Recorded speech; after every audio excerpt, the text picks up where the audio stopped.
তার জন্য কষ্টদায়ক জায়গা হলো জাহান্নাম। নাউযুবিল্লাহ। এই জন্য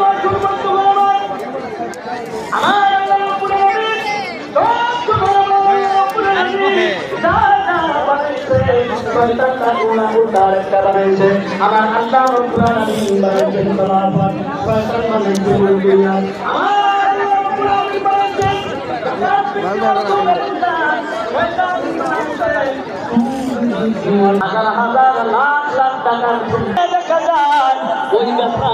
টাকা লাগাই বন্ধুগণ আমার।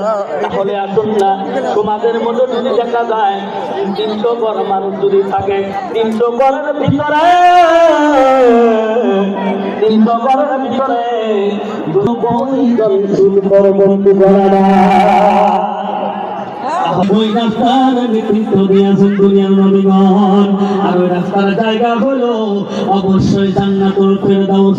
জোরে জোরে কন্যা সুবহানাল্লাহ। আর ওটা হলো বাম দিকে বন্ধুগণ।